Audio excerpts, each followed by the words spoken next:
ክርስትና በደስታ ቀን መገኘት ብቻ አይደለም፣ በቀራንዮ ቀን መገኘት ነው። በስቃይ ጊዜ መገኘት ነው። በተገረፈ ቀን መገኘት ነው። ንግስ ላይ መገኘት ብቻ አይደለም። ማመስገን፣ መዘመር፣ ከበሮ መምታት፣ እልል ማለት ብቻ አይደለም።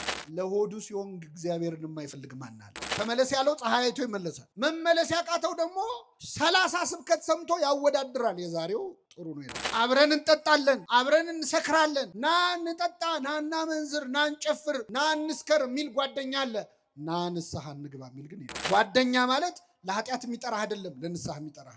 እኛ ሰው ለመጥላት ሰበብ ነው የምንፈልገው፣ እግዚአብሔር ሰው ለመውደድ ሰበብ ነው የሚፈልገው። እሱ እንዲሁ ወዶናል፣ እኛ እንዲሁ የምንጠላው ሰው። እግዚአብሔር ለቁጣ የዘገየ ለምህረት የቸኮለ አምላክ። አሁን እግዚአብሔር ስለሰጠን ነው እንጂ እኛ ቢሆን የጻፍነው አባታችን እንጀራችን ውስጥ ብለን ነው የምንጀምረው። እንዴ ማመልከቻ እንኳን እኮ ስርዝ ድልስ ሲበዛው ሪጀክት ይደረጋል። እንኳን ጸሎት ማለት አቋም የለንም። ዛሬ የምንፈልገው ሌላ፣ ነገ የምንፈልገው ሌላ። ዝብርቅርቅ ያለ ጸሎት ነው የምንጸልየው። የቀበሌ ቤት ይዞ እንዴት ባህታዊ ይሆናል ሰው?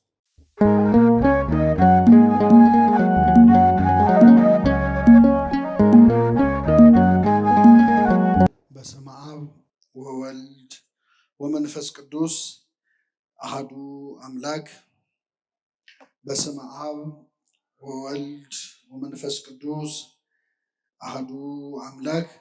በስመ አብ ወወልድ ወመንፈስ ቅዱስ አሐዱ አምላክ አሜን። ክቡር አባታችን የዚህ ታላቅ ገዳም አበምኔት፣ ክቡራን አበው መነኮሳት፣ ምዕመናን፣ ምዕመናት፣ አባቶች፣ እናቶች፣ ወንድሞች፣ እህቶች እንዲሁም ሕፃናት በልዑል እግዚአብሔር ሰላምታ እንደምናመሻችሁ እንደምናመሻችሁ። አሜን። ምሕረቱንና ቸርነቱን አብዝቶ እስከዚህች ሰዓት ያደረሰን ከበዓለ ስቅለቱ በረከት ረድኤት እንድንሳተፍ በቤቱ የሰበሰበን መድኃኔ ዓለም ክርስቶስ ስሙ የተመሰገነ ይሁን። እንኳን አደረሳችሁ።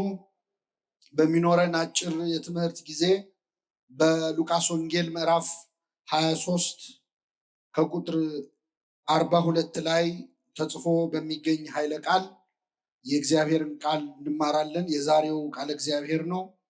ጌታ ሆይ በመንግስትህ በመጣህ ጊዜ አስበኝ በሚል ርዕስ እንማራለን። እስቲ ከኔ ጋር በሉ። ጌታ ሆይ በመንግስትህ በመጣህ ጊዜ አስበኝ።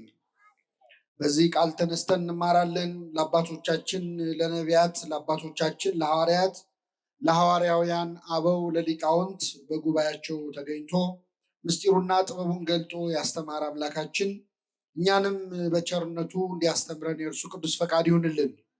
ከተሰቀሉት ከክፉ አድራጊዎቹም አንዱ አንተስ ክርስቶስ አይደለህምን? ራስህንም እኛንም አድን ብሎ ሰደበው። ሁለተኛው ግን መልሶ አንተ እንደዚህ ባለ ፍርድ ላይ ሳለህ እግዚአብሔርን ከቶ አትፈራውምን? ስላደረግነው የሚገባንን እንቀበላለንና በእኛስ እውነተኛ ፍርድ ነው። ይህ ግን ምንም ክፋትን አላደረገም ብሎ ገሰጸው። ኢየሱስንም ጌታ ሆይ በመንግስትህ በመጣህ ጊዜ አስበኝ አለው። ኢየሱስም እውነት እልሃለሁ ዛሬ ከእኔ ጋር በገነት ትሆናለህ አለው ይላል። ስለ ቃሉ የአምላካችን ስም የተመሰገነ ይሁን። ይህንን ቃል የምናገኘው በዛሬው ዕለት በዓለ ስቅለቱን በተውላጥ ወይም በልዋጭ ስናከብረው የነበረው ስቅለቱን ስናስብለት የነበረው የመድኃኒታችን የኢየሱስ ክርስቶስ የተሰቀለበት ዕለት በዕለተ ዓርብ ከተከናወኑ ታላላቅ ነገሮች መካከል በአንደኛው ነው። መድኃኒታችን ኢየሱስ ክርስቶስ በዕለተ ዓርብ ተሰቅሎ የነበረው ከሁለት ወንበዴዎች መካከል ነው። በተለምዶ የቀኙ ወንበዴ የግራው ወንበዴ፣ ፈያታዊ ዘየማን ፈያታዊ ዘጸጋም ብለን የምንጠራቸው ጥጦስና ዳክርስ የተባሉ ሁለት ወንጀለኞች መካከል መድኃኒታችን ኢየሱስ ክርስቶስ በዕለተ ዓርብ ተሰቅሎ ነበር። ጌታችን በዚህ ድርጊቱ ወይም በሁለት ወንበዴዎች መካከል በመሰቀሉ አስቀድሞ ስለ እርሱ የተነገረ ትንቢት ፈጽሟል። ሌላም ደግሞ ትንቢትን ተናግሯል። አስቀድሞ ስለ እርሱ የተነገረው ትንቢት ምንድን ነው? በትንቢተ ኢሳይያስ ምዕራፍ 53 ላይ እንግዲህ የብሉይ ኪዳን ወንጌል ተብሎ ከሚጠሩ መጽሐፍት መካከል አንዱ ነው ትንቢተ ኢሳይያስ። በ53ኛው ምዕራፍ ላይ ነቢየ እግዚአብሔር ኢሳይያስ በዕለተ ዓርብ ክርስቶስ የሚቀበላቸውን መከራዎች ከሩቅ ያለውን መንፈስ ቅዱስ አቅርቦ አሳይቶት ስለነበር የክርስቶስን ግርፋቱን፣ ሕማሙን፣ ስቃዩን አይቶ በእርሱ ቁስል እኛ ምን አለን? ተፈወስን። እንደ በግ ለመታረድ ተነዳ፣ በሸላቾቹ ፊት ዝም እንደሚል በግ እንዲሁ አፉን አልከፈተም ብሎ ስለ ክርስቶስ መከራ ከተናገረ በኋላ በመጨረሻ ከአመፀኞች ጋር ተቆጠረ ብሎ ተናግሮ ነበር። ከምኖች ጋር? እኛን ከጻድቃን ጋር፣ እኛን ከቅዱሳን ጋር፣ እኛን ከንጹሐን ጋር ሊደምረን እሱ ከምኖች ጋር ተቆጠረ? ከወንጀለኞች ጋር ተቆጠረ ብሎ ተናግሯል። ይህ ትንቢት ክርስቶስ ሲወለድም ሲሰቀልም ፈጽሞታል። ሲወለድ እንደምታውቁት እመቤታችን ከዮሴፍ ጋር ወደ ቤተልሔም ሄደችው በወቅቱ የነበረው ቄሳር ሕዝቡ ይቆጠር ዘንድ አዋጅ ስላወጀ ነው። ስለዚህ ጌታ በቤተልሔም ከተወለደ በኋላ እመቤታችንም ቅዱስ ዮሴፍም ራሱ ክርስቶስም በሕዝብ ቆጠራ መዝገብ ላይ ተመዝግበዋል። በጣም ይገርማል። ከላይ የሌላ ሰው ስም፣ ከታች የሌላ ሰው ስም፣ ከመሃል ግን ኢየሱስ የሚለው ስም ተጽፏል። ስለዚህ ክርስቶስ ከኛ ጋር ተቆጥሯል። ከወንጀለኞቹ፣ ከሰካራሞቹ፣ ከዘማውያኑ ጋር አብሮ በአንድ መዝገብ ተቆጥሯል። ከአመፀኞች ጋር ምን አለ የሚለው ትንቢት ይፈጸም ዘንድ ተቆጠረ የሚለው ይፈጸም ዘንድ። በዕለተ ዓርብ ደግሞ ከሁለት ወንበዴዎች መሃል ተቆጥሮ እኛን ከጻድቃን ጋር አምላካችን ሊደምረን እሱ ከኃጢአተኞች ጋር ተቆጥሯል። ስለኛ ከኃጥአን ጋር የተቆጠረ አምላካችን እኛን ከጻድቃን ጋር ለመቆጠር ያብቃል። ክርስቶስ ስለኛ ተሰቅሏል፣ እርሱ ስለኔ ተሰቀሉ አላለም። ስለኛ ሞቷል፣ እርሱ ስለኔ ሙቱልኝ አላለም። እኔ ሞቻለሁ፣ እናንተ ለኔ ኑሩ ነው ያለው ክርስቶስ። እኔ ስለእናንተ ከኃጢአተኞች ጋር ተቆጥሬያለሁ፣ እስቲ እናንተ ለኔ ብላችሁ ከኃጢአተኞች ቁጥር ውጡ ነው ያለው። እሱ ከሰካራሞች ጋር ተቆጥሯል፣ እናንተ ከስካር ውጡ። እሱ ከዘማውያን ጋር አብሮ በልቷል፣ ጠጥቷል፣ እስቲ እናንተ ከዝሙት ለኔ ብላችሁ ውጡ ነው ያለው እንጂ ሞቻለሁና ሙቱልኝ አላለም። ተሰቅያለሁና ተሰቀሉ አላለም። ስጋን ከክፉ ምኞቱና መሻቱ ጋር ስቀሉት ነው ያለው ቅዱስ ጳውሎስ እንዳለው። ስለዚህ ክርስቶስ በዕለተ ዓርብ ተሰቅሎ ነበረ ከሁለት ወንበዴዎች መሃል ላይ ሲያዩት ያው በግራው ያለው ወንጀለኛ በቀኝ ያለው ወንጀለኛ ከሆነ በመሃልም ያለው ያው የነሱ ቢጤ ወንጀለኛ ነው ብለው ሰዎች እንዲሰድቡት ነበር አይሁድ ክርስቶስን ከሁለት ወንበዴዎች መሃል የሰቀሉት። እና በተሰቀለበት በዕለተ ዓርብ በመጀመሪያ በማቴዎስ ወንጌል ምዕራፍ 27 ላይ ሁለቱም ወንበዴዎች ይሰድቡት ነበረ ይላል፣ ይነቅፉት ነበር። በኋላ ግን በቀኝ ያለው ወንበዴ ባልታወቀ ነገር ድንገት ሐሳቡን ቀይሮ እጅግ ወርቅ የሆኑ ቃላት ካንደበቱ ፈለቀ። ትልቅ ጸሎት ጸለየ። ጌታ ሆይ በመንግስትህ በመጣህ ጊዜ ምን በለኝ አስበኛል። በጣም ተራ ጸሎት አይደለም፣ ከወንበዴ የማይጠበቅ ጸሎት ነው። በነገራችን አንዳንድ ነገር ከማይጠበቅበት አቅጣጫ ይሰማል እኮ አይደል? ከማንገምተው እና ይህ ወንበዴ እስከ ዛሬ ቅዳሴ አድርገን የምንቀድሰው ጸሎት ነው የጸለየው። ተዘከረን እግዚኦ በውስተ መንግስትከ ብላ ቤተክርስቲያናችን ይህንን ድንቅ ጸሎት ቅዳሴዋ ላይ እስክታስገባው ድረስ። ለምን? የሰራ ጸሎት ነዋ። አንድን ወንበዴ ለገነት ያበቃ ጸሎት ነዋ። ስለዚህ ለወንበዴ ልጆቼ ይጠቅማቸዋል ብላ ቤተክርስቲያን ቅዳሴዋ ላይ እስክታስገባው ድረስ የደረሰ ድንቅ ጸሎት ጸለየ። ጌታ ሆይ በመንግስት በመጣ ጊዜ ምን በለኝ አስበኝ። ቃሉ ተደጋጋሚ ስለሆነ ስለሚነገር አዲስ ነገር ያለው አይመስለንም። እስቲ ከኔ ጋር በሉ ጌታ ሆይ ምን ሆይ? አዎ እንግዲህ ጌታ ሆይ ክርስቶስን የማይለው የለም። እንደውም ከመብዛቱ የተነሳ ጌታ ሆይ የሚለኝ መንግስቴን ምን አይልም እስኪል ድረስ ብዙዎች ጌታ ሆይ ብለውታል። ይህ ወንበዴ ግን ጌታ ሆይ ብሎ ክርስቶስን የጠራው በዕለተ ዓርብ ነበረ። ዓርብ ዕለት ክርስቶስን ጌታ ሆይ ብሎ የጠራው ሰው የለም። ሌላ ቀን አሳና እንጀራ አበርክቶ ሲያበላቸው በልተው ሲጠግቡ ጌታ ሆይ እንዴት ዋልክ ያሉት በጣም ብዙዎች አሉ። ሙት ሲያስነሳ፣ ድውይ ሲፈውስ፣ ሽባውን ሲተረትር አይተው ጌታ ሆይ ያሉት ብዙ አሉ። የደስታው ቀን ማለት የስቃዩ ቀን የመከራው ቀን ግን ዓርብ ዕለት ማን ነው ክርስቶስን ጌታ ሆይ ብሎ አክብሮ የጠራው? ዓርብ ዕለት ጌታ ሆይ ያሉት እነማን እንደሆኑ ታውቃላችሁ? በጥፊ የመቱት የሮም ወታደሮች ናቸው። ጨርቅ አምጥተው ፊቱን አለበሱት፣ በጥፊ መቱትና ጌታ ሆይ ማን ነው የመታህ? ትንቢት ተናገር አሉት ይላል። የመዋረድ ቀን ነበረ ዓርብ ዕለት። ባለቅኔው አልቦ ዘመድ ጊዜ ተዋርዶ ብለዋል። በመዋረድ ቀን ዘመድ የለም። ክርስቶስ ብቻውን ነበረ። በስቃይ ቀን ማን አብሮት አለ? በመከራ ቀን አብረውት የዋሉ በዋለበት ውለው ባደረበት አድረው የቃሉን ትምህርት የእጁን ታምራት ያዩ አሳ እንጀራ ሲያበረክት የበሉ የጠጡ ሐዋርያቱ እኮ ከዮሐንስ በቀር እግሬ አውጪኝ ብለው ነው የሸሹት። ብቻውን ነበረ ጌታ፣ ዘመድ አልነበረውም። የመከራ ቀን ማን ከሱ ጎን መታየት ይፈልጋል? ደብረ ታቦር ላይ ጌታ ሆይ በዚህ መሆን ለኛ መልካም ነው ያሉነ ጴጥሮስ፣ ቀራንዮ ላይ ግን በዚህ መሆን ለኛ መልካም ነው አላሉ። ሸሽተዋል፣ አመልጠዋል። ክርስትና በደስታ ቀን መገኘት ብቻ አይደለም፣ በቀራንዮ ቀን መገኘት ነው። በስቃይ ጊዜ መገኘት ነው። በተገረፈ ቀን መገኘት ነው። ንግስ ላይ መገኘት ብቻ አይደለም። ማመስገን፣ መዘመር፣ ከበሮ መምታት፣ እልል ማለት ብቻ አይደለም። የሐዘኑንም ቀን መካፈል ያስፈልጋል። አሁን ቤተክርስቲያን የሐዘን ጊዜ ላይ ያለችው ነው አይደለም? ምዕመናን፣ አሁን እኛ እዚህ ተረጋግተን ቃሉን በምንሰማበት በዚህ ቅጽበት ካሁን ምን መጣ እያሉ እየተጨነቁ ያሉ ክርስቲያኖች አሉ። ካሁን ምን መጣ እያሉ እኛ የዛሬ 2000 ዓመት ስለተሰደደችው እመቤታችን አይደል የማህሌት የምንቆሙ እንደርሱ ከማሐዘን ወተሰዶ እያለን እንደርሷ ያለ ስደት መከራ የደረሰበት እያለን እንዘምራለን። ስዕሏን ይዘን ሕፃን ታቅፈው መከራ የተቀበሉ እናቶች ግን እዚሁ ሀገራችን አሉ። ልጆቻቸው እጃቸው ላይ መከራ የተቀበሉ።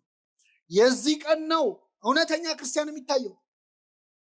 ዮሐንስን ሆኖ ለመገኘት አምላካችን በቸርነቱ ይርዳል እና በዛ በስቃይ ዕለት ጌታ ሆይ ያለ ወንበዴው በመንግስትህ በመጣህ ጊዜ ምን በለኝ? አስበኝ። በመንግስት በመጣህ ጊዜ አስበኝ አለው። ጌታ ሆይስ እሺ፣ በመንግስት የሚለው ደግሞ በጣም ይገርማል። በመንግስት ማለት ምን ማለት ነው? አንተ ንጉስ ነህ፣ የራስ ግዛት ያለህ ነህ። የራስ ግዛት ያለህ ነህ። እንዴ ክርስቶስን ሲያየው ንጉስ መስሎት ተምታቶበት ነው? አይደለም። ዘውድ ደፍቶ አይደለም ያየው። ምን ደፍቶ ነው ያየው? መልሱልኝ። የሸዋ አክሊል ደፍቶ ነው ያየው። እንደ ነገስታት ጠጅ ሲጠጣ አይደለም ያየው። ሐሞት ነው ሲጠጣ ያየው ክርስቶስ። በበትር ሲደበደብ ነው ያየው። ግን አጠገቡ ያለው አምላክ መሆኑን አወቀ። ለምደነው ነው እንጂ እኮ ደም በደም ሆኖ እያዩ ማመን ይቻላል ወይ? ክርስቶስ እየተገረፈ እያየ አምላክነቱ እንዴት ታያል? ሙት ሲያስነሳ እኮ አይደለም ያየው። ይሁን በደ ድውይ ሲፈውስ አይደለም። እሱ ቢሆን ኖሮ ቀላል ነው። ሲያበላ ሲያጠጣ አይደለም እንዴ? ያበላ ያጠጣ ቀን እኮ ክርስቶስ አሳና እንጀራ አበርክቶ ያበላቸው ሰዎች ካላነገስን ብለውት እኮ ሸሽቶ ተራራ ላይ ወጥቶ እንዳመለጠ ታውቃላችሁ። አመለጠ ክርስቶስ። እናንግስ ብለውት ለምንድን ነው? ስለጠገቡ ነው አለ ሆዳቸው። ሆዳቸው ሲሞላ ንጉሳችን አንተ ነህ ብለው በግድ ሊያነግሱት ነበር። 2 ቀን ሙሉ ፈለጉት ይላል። ከኔ ጋር ናችሁ? ስንት ቀን ሙሉ? በጀልባ ሁሉ ምናልባት የብስ ላይ ላይኖር ይችላል፣ ባህር ላይ ካለ ብለው በጀልባ ፈለጉት ይላል። ለሆዱ ሲሆን እግዚአብሔርን የማይፈልግ ማን አለ? ለሆዱ ሲሆን ከዛ አገኙት። መምህሮ የት ከረም ካሉት ይላል። አዎ ስለበላችሁና ስለጠገባችሁ የፈለጋችሁኝ ያላቸው ጌታ። ይህ ወንበዴ ግን በክርስቶስ ያመነው ተገርፎ እያየው ነው። ፊቱን ውበቱን አይቶ አይደለም። አንዳንድ ሰዎች የክርስቶስን መልኩን አይቶ ያመኑ ሰዎች አሉ። የወደዱት ፊቱን ለማየት ከሰው ልጆች ይልቅ መልኩ ያማረ ነው እንዳለ ነቢየ እግዚአብሔር ዳዊት ፊቱ ስለሚያምር ሊያዩት የመጡ ሰዎች አሉ። ዓርብ ዕለት እኮ ክርስቶስ እንኳን ውበት መልክ የለውም። መልክና ውበት የለውም ነው ያለው ነቢዩ። ምንና ምን የለውም? ውበቱን ተዉት፣ መልክ የለውም። አይኑ የቱጋ አፍንጫ የቱጋ እንዳለ ማወቅ እስከማይቻል ፊቱ በደም ተለውሷል። ዓርብ ዕለት የሚያየው ሰው የሚያየው የተሰቀለ ስጋ ነው። ታውቃላችሁ? የተሰቀለ ስጋ ነው የሚያየው። ለማየት እንኳን ያሰቅቅ ነበር። ወደ እሱ አቅጣጫ ማየት ይጨንቅ ነበር። ፊቱን እንደሚያዞርበት ሆነ ይላል እኮ። የሚያዩት ሰዎች በደንብ ለማየት እስኪጨነቁ ድረስ። ለምን? የተገረፈው 6666 ጊዜ ነው። የኛ ቤተክርስቲያን 6666 ጊዜ ትላለች። ቅዱስ ኤፍሬም ሶሪያዊ ግርፋቱን መቁጠር እንችላለን፣ ህመሙን ግን መቁጠር አይቻልም ይላል።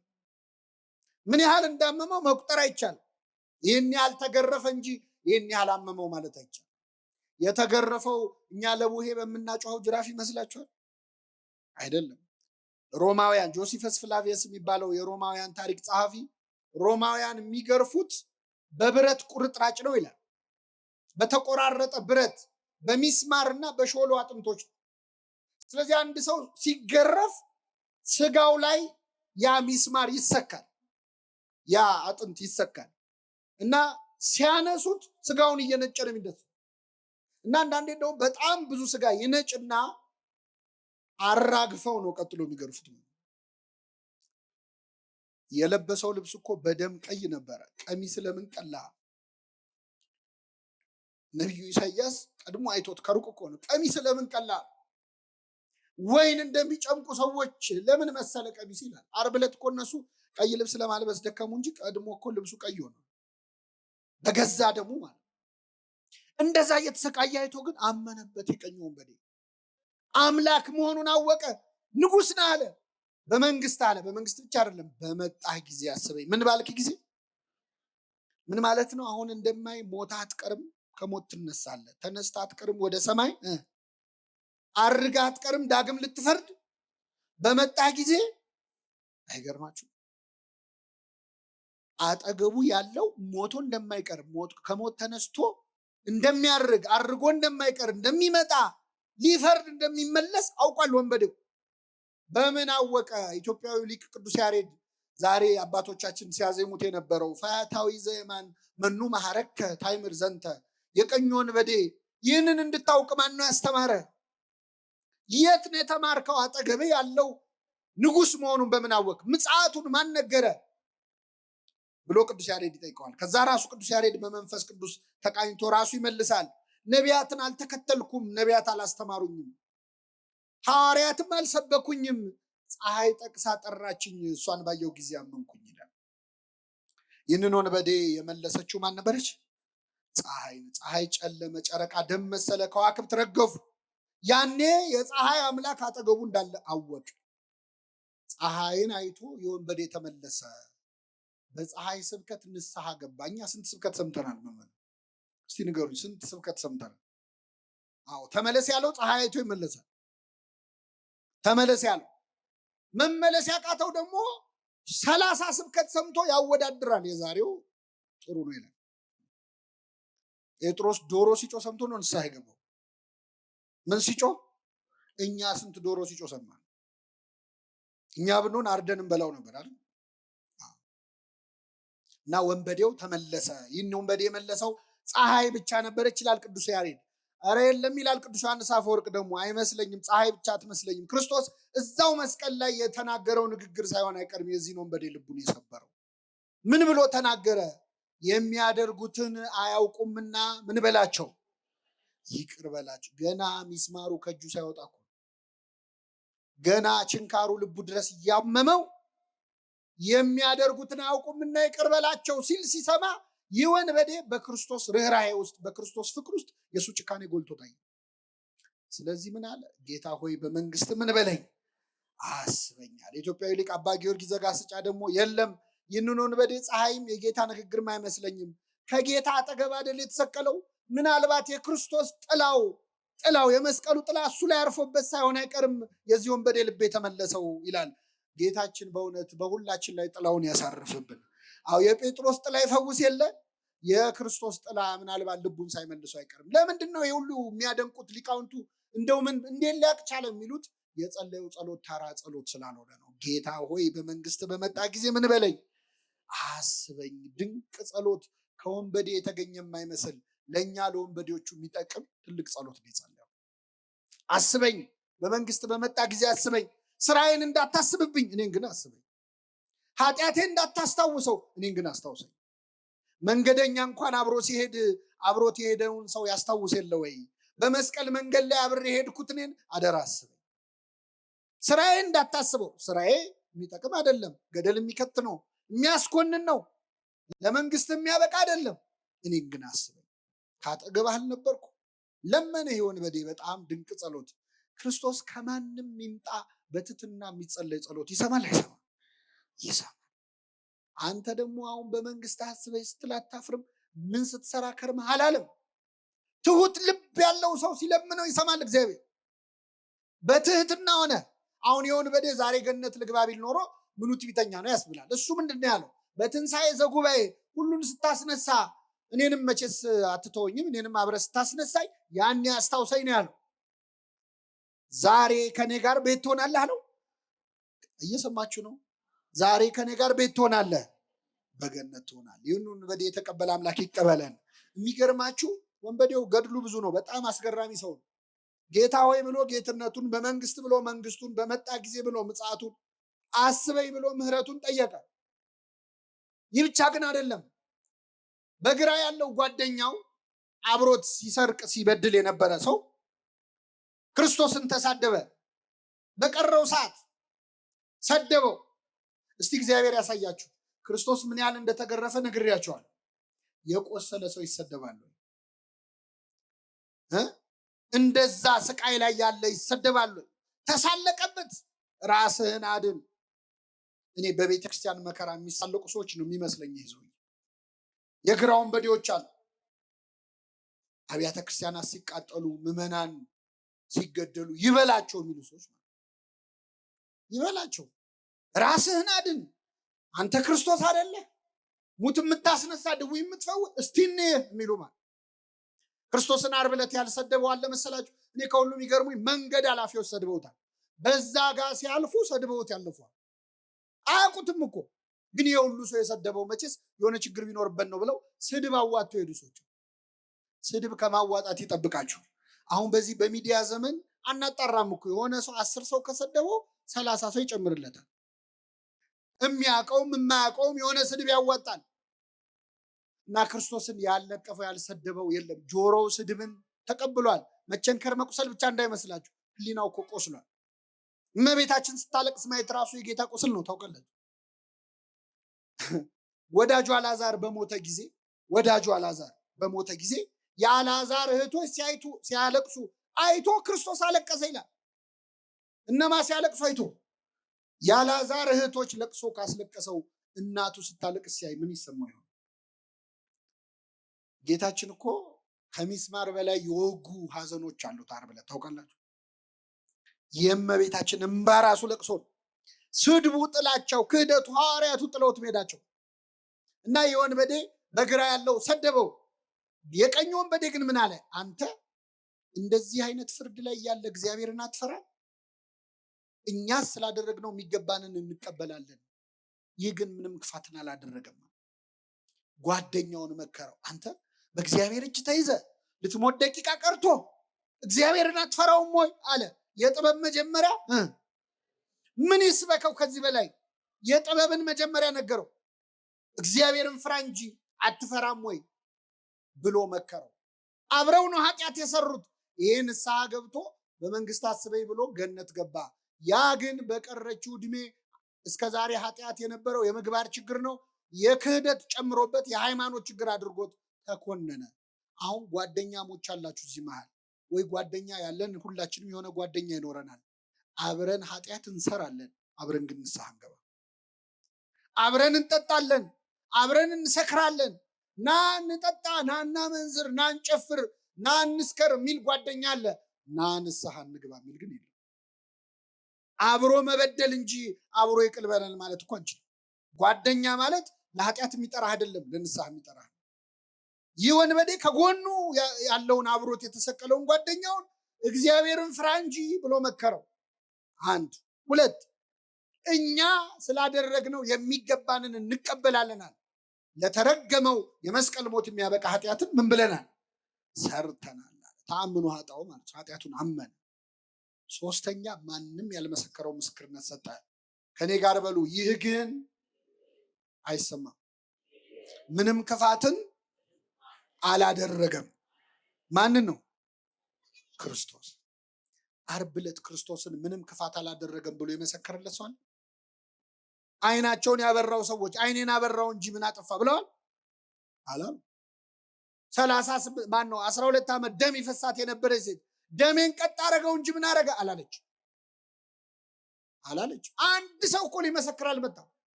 አይገርም? 38 ዓመት የተኛው ያ በሽተኛ አልጋን ተሸክመ ሂድ ብሎ የክርስቶስ የፈወሰው ታሞ የተነሳ እግዚአብሔር ረሳ። የሚገርማችሁ ሐሙስ ዕለት ክርስቶስ ሊቀ ካህናቱ ፊት ሸንጎ ቀርቦ በጥፊ መታው። አንድ ሰው እየመጣ ነው። ሲመታው ለምን ትመታኛለህ አለ ክርስቶስ። ለምን ትመታኛለህ አለ። እንዴ ክርስቶስ ያ ሁሉ ጅራፍ ሲወርድበት ለምን ትመቱኛላችሁ ብሏል?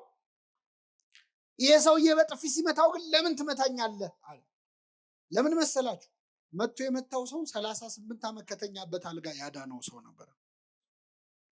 ስለዚህ ክርስቶስ ያመመው ጥፊው አይደለም፣ ባዳነው ሰው እጅ መመታቱ ነው። ጥፊው አይደለም ያመመው። ክፉ ተናግሬ ከሆነ ስለ ክፉ መስክርብኝ፣ አልጋህን ተሸክመ ሂድ ከማለት ውጭ ምን ክፉ ቃል ተናግሬ ያለው? መልካም ተናግሬ ከሆነ ግን ስለምን ትመታኛለህ? አምላካችንን በኃጢአት ከመምታት ይሰውረን በእውነት። አዎ እሾህ ደፋ ሲባል እሾህ ይመስላችኋል? ጌታችን የደፋው እሾህ የተባለው ምንድን ነው? ኃጢአት እኮ ነው። አዎ እሾህም አነቀው የሚለውን ሲተረጉም ወንጌል ምን ይላል? የባለጸግነት ምኞት፣ የዚህ ዓለም ምኞት ነው ይላል። ኃጢአት ነው።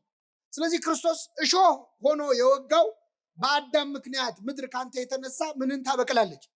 እሾህን የተባለውን እሾህ ክርስቶስ ዘውድ አድርጎ ደፋው። ጌታችን የደፋው የኔና የእናንተን ኃጢአት ነው የተሸከመው። ስለዚህ ዛሬ ኃጢአት ስንጨምር እሾህ ነው እየጨመርንበት ያለ ነው። ሌላ ቁስል ነው የምንወጋው።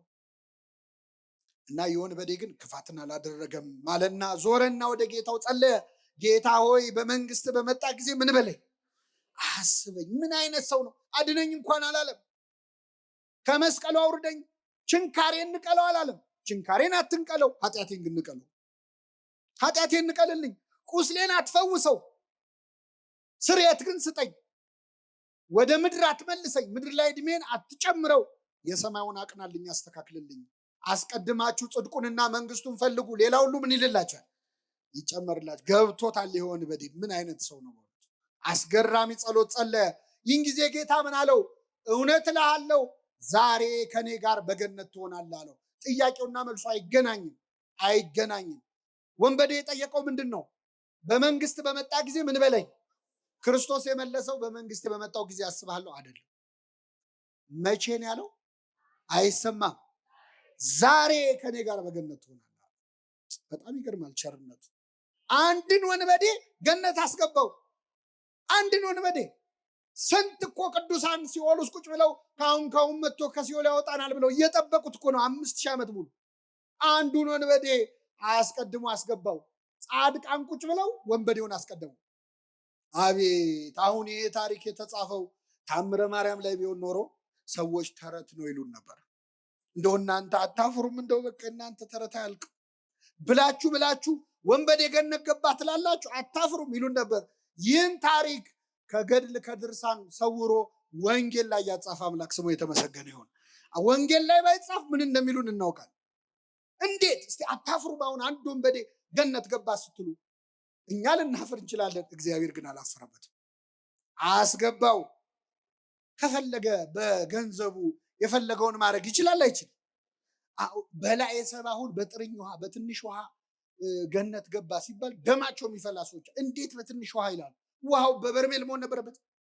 እግዚአብሔር በትንሹ ማዳን ይችላል አይችልም? በጥቂትም በብዙም ማዳን ለእግዚአብሔር አይቸግረውም። እና አስገባው። ግን ገርሞናል መቼስ የእግዚአብሔር ምሕረት እኮ በጣም ይገርማል። ለእኛ አይምሮ እኮ ይከብዳል። እኛ ለራሳችን እንኳ ይቅርታ እናደርግም። እሱ የሚምረንን ያህል እሱ የሚተውልንን ያህል እኛን ተውም ለራሳችን። አንተ ራስን ይቅር አትለው ራሱ እግዚአብሔር ይቅር ይላል፣ ይምርሃል። እና አንዳንዴ ምህረቱ ከሰው አይምሮ በላይ ይሆንና አይ እዚህ ጋማ ይበቃል እንላለን። እኛ እስከሆነ ልክ ስለሆነ ይቅር የምንለው እግዚአብሔርም እንደኛ እንዲሆን እንጠብቃለን። እሱ ግን እንደዛ አይደለም። እኛ ሰው ለመጥላት ሰበብ ነው የምንፈልገው፣ እግዚአብሔር ሰው ለመውደድ ሰበብ ነው የሚፈልገው። እኔ በምን ልቀየመው እያልን ነው እኛ መከራ የምናየው፣ እሱ ደግሞ በምን ልማረው ብሎ ነው መከራ የሚያየው። ከአንድ ሰው ላይ እኮ እንከን ፈልገን ለመጥላት ማለት እኔ እሷን አልወዳትም እሱን አልወደውም ለማለት ሰበብ እንፈልጋለን። ሰበብ ከጠፋ ምን እንደምንል ታውቃላችሁ? ትከሻ አይወዳትም እንላለን። እኔ እገሌ ዝም ብሎ ውስጤ ይነግረኛል እንዲሁ አልወደውም እንለው ሰው አለ የለም? እግዚአብሔር በሉ እስኪ ዓለሙን እንዲሁ ወዷል። እንዴት ወዷል? እንዲሁ። እሱ እንዲሁ ወዶናል፣ እኛ እንዲሁ የምንጠላው ሰው እንዲሁ ሳያት ትከሻ ይነግረኝ የአይኑ ቀለም አያምረኝም ብለን የምንጠላው ሰው የምንጠላበት ሰበብ ቢጠፋ ማለት ነው። አልተገኘማ የሚገርመው ያለ ሰበብ የጠላነውን ሰው ትከሻ አይወደውም ያልነውን ሰው የሆነ ጥፋት ሲያጠፋ እኮ እኔ እኮ ቀድሜ ይታወቀኝ ነበር። ያንተ ትከሻ ነብይ ነው እንዴ? ጉድ እኮ። እግዚአብሔር ደግሞ በምን ልማረው ይላል፣ ሰበብ ይፈልጋል። ምግባር ቢያጣ እምነቱን ያህል እንደው በቃ ትንሽ ቅንነቱን እግዚአብሔርን ለመፈለግ በሉ እስኪ ልቡን የሚያቀናውን ሁሉ ቸሩ እግዚአብሔር ይቅር ይበለው። አሁን መጽሐፈ ዜና መዋዕል ነው የሚለው። ቢያጣ ትንሽ እግዚአብሔርን የሚፈልግ ልብ እንዳለህ ካወቀ እሱን ሰበብ አድርጎ ይምርሃል። እግዚአብሔር መንግስቱን በርካሽ ዋጋ ሸጠው ብለዋል ባለቅኔ። በርካሽ ዋጋ ሸጠው። እዚህ መሃል ነጋዴ ካለ ይበሳጫል። እግዚአብሔር ግን መንግስቱን በዘለላ እንባ ሸጠው። ጠብ ባለች በአንዲት እንባ ሸጠው። መንግስቱን ያህል ነገር እንዴት በእንባ ይሸጣል? በትንሽ ነገር ነው የሚሸጠው። ለመማር ሰበብ የሚፈልግ አምላክ ስለሆነ እና ይህ ወንበዴ በመንግስት ምን በለኝ አስበኛለሁ። ከሱ በፊት እኮ ጓደኛው አንተ ክርስቶስ አይደለ ራስን አድን ብሎ ሰድቦታል። ሲሰድበው መልስ አልሰጠውም። ማረኝ። እግዚአብሔር ለቁጣ የዘገየ ለምህረት መዓቱ የራቀ ምህረቱ ሩቅ መዓቱ ብዙ ምህረት የተባለ ለዚህ ነው። የቀኙ ሲሰድበው ቆይ ቀጣሃለሁ አሳያለሁ አላለው። ሲኦል ከታሃለሁ ዛሬውኑ ሲኦል ከኔ ጋር ከኔ ውጭ ሆነ ሲኦል ትገባለህ አላለው። የቀኙ ግን ማረኝ ሲለው ዛሬ ከኔ ጋር ቤት ትሆናለህ፣ በገነት ትሆናለህ። ለዚህ ወንበዴ ምህረት ያደረገ አምላክ ለሁላችን ምህረት ያርግልን። የሚገርም ነው። ኪሩብ እንኳን ደነቀው እኮ በሰማይ የእሳት ሰይፍ ይዞ ሱራፊ መልአኩ ገነትን የሚጠብቀው እሱ እዛ ይጠብቃል። እንደውም አንዱ ባለቅኔ ምን አሉ መሰላቸው? ይሄ ሰውዬ እድሜው ሙሉ ወንበዴ ነው አይደለ? ብዙ ነገር ሲሰርቅ ነው የኖረው። ባለቀ ሰዓት ምንድነው የሰረቀው ካላችሁ ገነትን። ምንን ሰረቀ? እዛው መስቀል ላይ። አይገርምም? እንደ ወንበዴ ነገር እኮ እዛ ጨረሰ። ኪሩብ እዛ ሰይፍ ይዞ ገነትን ይጠብቃል። እሱ ከባለቤቱ ጋር ተነጋግሮ ቁልፍ ተቀብሎ መጣ። ሲያየው ደነቀው። ግብረ ሕማማት ሲነበብ ሰምታችኋል። ቅዱስ ያዕቆብ ዘስሩግ እንዴት አድርጎ እንደጻፈው አንተ ማነ አብርሃም ነህ እንዲህ ያለው ሲያየው፣ ያ እንግዳ ተቀባዩ አብርሃም ነው ወይ? ማ እኔ አለ የቀኙ ወንበዴ። እኔ እንግዳ ልቀበል፣ እንግዳ ካገኘው ሳልዘርፍ አልሸኝም አለ። እንግዲያው አንተማ ዳዊት ነህ፣ አንተማ ገሌ ነህ እያለ የጻድቃንን ስም ጠራለት፣ ደረደረለት። አይደለውም። ታዲያ ማን? እኔ ወንበዴ ነኝ፣ ሌባ ነኝ፣ ቀማኛ ነኝ። እንዴት መጣህ እዚህ? የእሳቱን ባህር እንዴት ተሻግረ መጣህ አለው። የክርስቶስን የደሙን ማህተም ሲያሳየው በልና ግባ አለው። የደሙን ማህተም ይዘን የማናልፈው በር አለ? አስገባ። ስጋውን ደሙን ተቀበሉ የሚባለው ለዚህ ነው። ስጋውና ደሙን ተቀብለን የማናልፈው በር የለም። ስጋዬን የሚበላ ደሜን የሚጠጣ ምን አለው ብሏል ክርስቶስ። ስጋውን ደሙን ተቀብለን የማንገባበት በር የለም። ገባ ይህ ወንበዴ እና አስደናቂ ምህረት ለዚህ ወንበዴ አደረገለት። ልመናውና መልሱ ግን የተለያየ ነው። ዛሬ ከኔ ጋር ቤት ትሆናለህ። እግዚአብሔር ጥቂት ሲለምኑት ብዙ የሚሰጥ አምላክ ነው። ሰሎሞን ጸሎት ጸለየ። ይገርማቸዋል። መጣና መቅደሱን ሰርቶ ተንበረከከ። ምን ብሎ ጸለየ መሰላችሁ?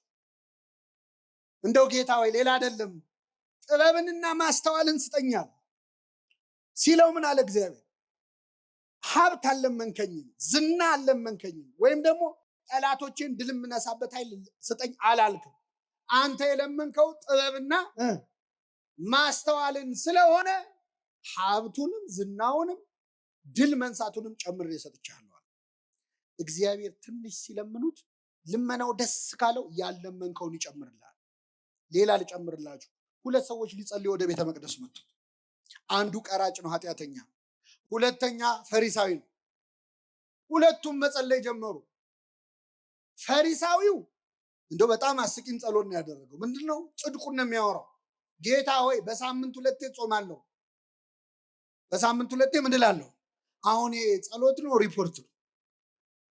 ጾማለሁ፣ ካለኝ ከ10 አንዱን እሰጣለሁ፣ እንዲህ አደርጋለሁ እያለ ይመጻደቃል።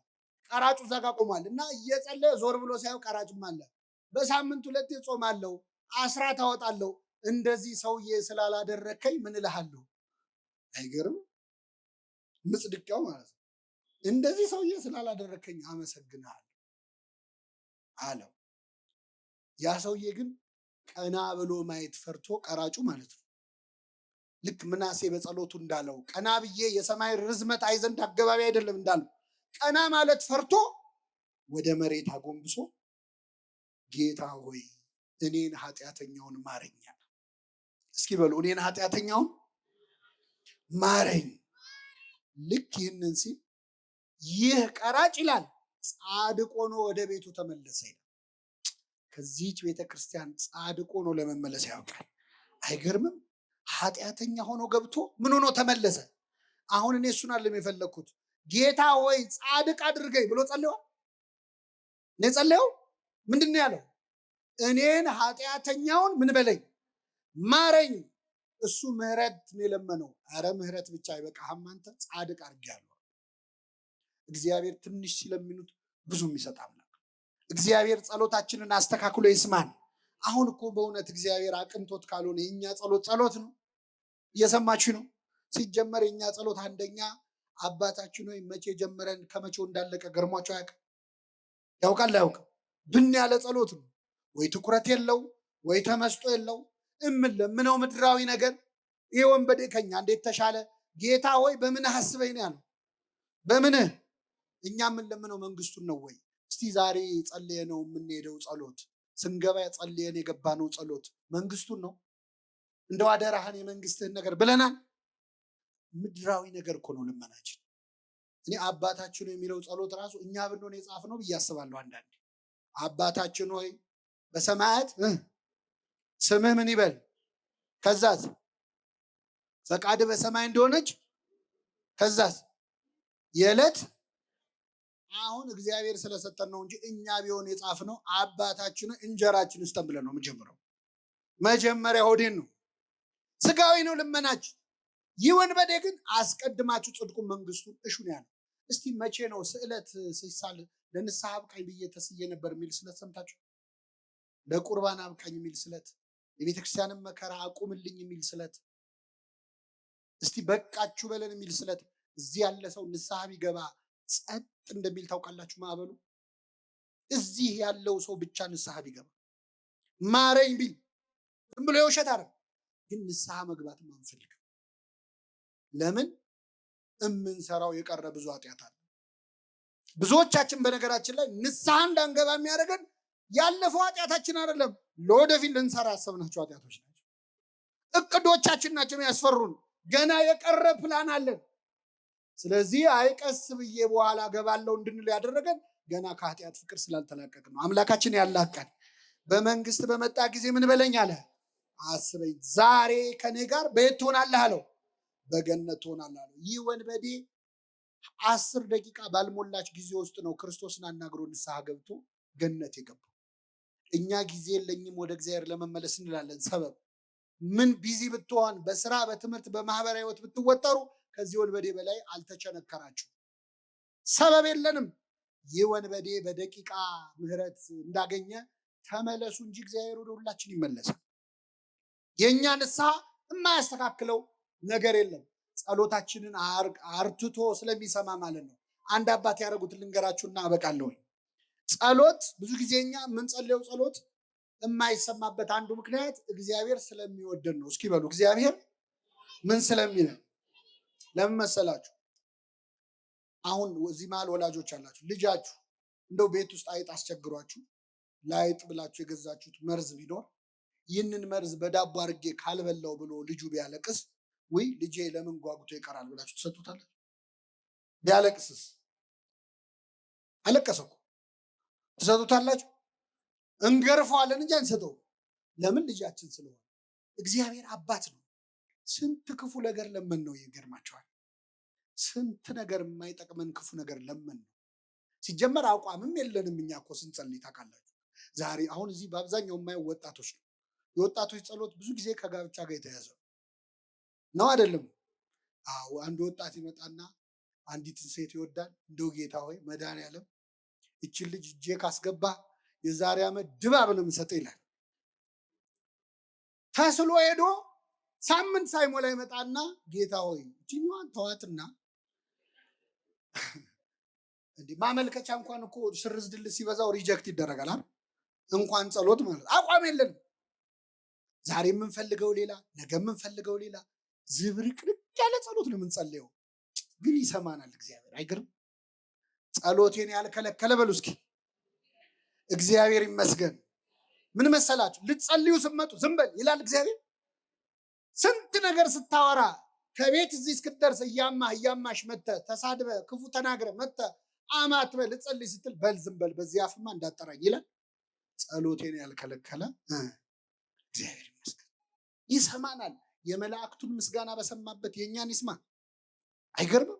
መላእክትን በሰማበት ይሰማናል። የእነሱን መዝሙር በቅድስና የሚዘምሩትን በሰማበት የእኛን ይሰማል። ከኃጢአተኛ አፍ ምስጋና ለምኔ ነው አይልም። በአፋጥ ተወደስኩ፣ በኃጢአተኛ ሰው አፍ ተወደስኩ ብሎ አይቀየምም። ይሰማል፣ ያርማል። ጸሎቶቻችንን የሚጠቅሙንን ወስዶ የማይጠቅሙንን ይተውልናል።